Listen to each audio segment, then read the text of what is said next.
దానికి కూడా ముందుకెళ్ళాం. ఒక సమర్థవంతంగా పనిచేస్తున్నాం. అందువల్లనే మీరు చూస్తే పోయిన గవర్నమెంట్ పెంచిన కరెంటు ఛార్జీల్ని ట్రూ అప్ ఛార్జెస్ పెడితే దాన్ని ట్రూ డౌన్ ఛార్జెస్ గా చేసి యూనిట్కి 13 పైసలు 4,498 కోట్ల రూపాయలు మీ కరెంటు ఛార్జీలు తగ్గించాం. 22 నెలలు ఒక్క పైసా పెంచలేదు. పోయిన గవర్నమెంట్ వేసిన కరెంటు ఛార్జీలు తగ్గించాం. ఇప్పుడు హామీ ఇస్తున్నా, రాంపల్లిలో హామీ ఇస్తున్నా, భవిష్యత్తులో కూడా కరెంటు ఛార్జీలు పెంచమని మరొకసారి మీకు హామీ ఇస్తున్నా. ఈ సంవత్సరం మీరు ఒకసారి చూస్తే 26, 27 ఆర్థిక సంవత్సరానికి రెగ్యులేటరీ కమిషన్ మొన్నే ఆర్డర్ పాస్ చేశారు. ఇందులో మీరు చూస్తే కమర్షియల్ వినియోగానికి యూనిట్ 12 రూపాయల 25 పైసలుంటే 9 రూపాయల 95 పైసలకు తగ్గించాం.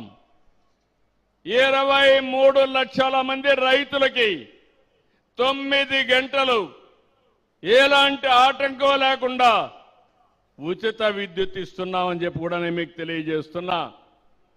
1,13,00,000 మంది గృహ వినియోగదారులకు ఎవ్వరికి కూడా ఒక్క పైసా పెంచాం. 22 లక్షల మంది ఎస్సీ, ఎస్టీ ఆర్థికంగా బలహీన వర్గాలకి ఉచిత విద్యుత్ ఇస్తున్నాం. 18,000 కాటేజ్ పరిశ్రమలకి లోడ్ లిమిట్ చూస్తే 10 HP నుంచి 20 వరకు పెంచాం. ఇప్పుడే నేను చెప్పాను, ట్రూ డౌన్ ఛార్జెస్ 4,500 కోట్ల రూపాయలు తగ్గించాం.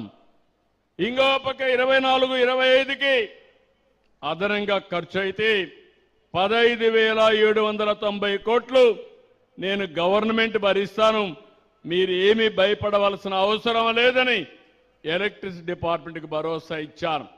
నేను ఒకటే హామీ ఇస్తున్నా, నా అనుభవం మొత్తం ఉపయోగించి కరెంటు ఛార్జీలు పెంచకుండా ప్రతి ఒక్కరికి ఎంత కరెంటు కావాలనో అంత సరఫరా చేసే బాధ్యత ఈ ప్రభుత్వానిదని మరొక్కసారి హామీ ఇస్తున్నా.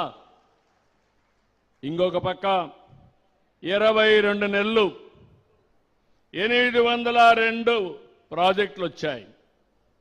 20,74,000 కోట్ల రూపాయలు పెట్టుబడులకి ఒప్పందాలు జరిగాయి. ఇవి వస్తే 24 లక్షల మందికి ఉద్యోగాలు వస్తాయి. అందరూ చేసినట్టు నేను ఎంఓయూలు చేసి ఎక్కడో మూలపడేయడం లేదు. అనునిత్యం దీని మీద శ్రద్ధ పెట్టాం. నెలకొకసారి SIPC జరుగుతుంది, ఆ నెలలోనే SIPB జరుగుతుంది, అదే నెలలో కేబినెట్ జరుగుతుంది. నేను ఒకప్పుడు చెప్పేవాడిని, ఈజ్ ఆఫ్ డూయింగ్ బిజినెస్ నుంచి gear March speed of doing business చేస్తున్నాం. అదే సమయంలో ప్రజలకు కూడా speed of delivering governance, real టైంలో మీ సమస్యలు పరిష్కారం చేసే బాధ్యత ఈ ప్రభుత్వానిది. దీనివల్ల 22 నెలల్లో పెట్టుబడులు ఎన్నో వచ్చాయి. ఒక తృప్తి, ఒక ఆనందం. ఈరోజు నేను ఇక్కడికి వచ్చాను, 5,400 కోట్లు సిన్హా గారు ఇండస్ట్రీ పెడితే, న్యూ రెన్యూ ఇండస్ట్రీ పెడితే నేను ఆనందపడుతున్నా. దానికి కారణం నన్ను నమ్ముకున్న నా ప్రజలకి ఉద్యోగాలు వస్తాయి, ఈ ప్రాంతం అభివృద్ధి అవుతుందని చెప్పి కూడా నేను మీకు తెలియజేస్తున్నా. 25, 26 దేశంలో పెట్టుబడులు చూస్తే 25.3% మన రాష్ట్రానికే వచ్చాయి. ఒక్కసారి గుర్తు చేసుకోండి, 19, 24 ఇండస్ట్రీస్ ఈ రాష్ట్రంలో పెట్టిన వాళ్ళు పారిపోయారు, రావాలంటే భయపడిపోయారు. అవినీతి పెరిగిపోయింది, వేధింపులు పెరిగిపోయినాయి.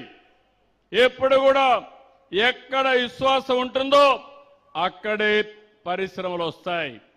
ఆ విశ్వాసానికి మారు పేరు చిరునామా ఆంధ్రప్రదేశ్ అని మరొక్కసారి విజ్ఞప్తి చేస్తున్నాను. ఇదే ఎన్డీఏ బ్రాండ్. ఉద్యోగాల కోసం మన వాళ్ళు బయట పోయే పరిస్థితులు లేవు. మీరేదో హైదరాబాద్కో చెన్నైకో పోవాల్సిన అవసరం లేదు. ఒక రోజున వాళ్ళు కూడా ఇక్కడికి వచ్చే పరిస్థితి తీసుకొచ్చే బాధ్యత ఈ ప్రభుత్వానిది. ప్రజలు కూడా ఆలోచించాలి. 22 నెలల క్రితం ఉత్తరాంధ్రలో ఎటు చూసినా అభద్రత, భయం, ఆందోళన, మానసిక క్షోభ. 2024 మీరేసిన ఒక్క ఓటుతో మీ రాత మారిందా లేదా అని మిమ్మల్ని అడుగుతున్నా. నాడు ఉత్తరాంధ్ర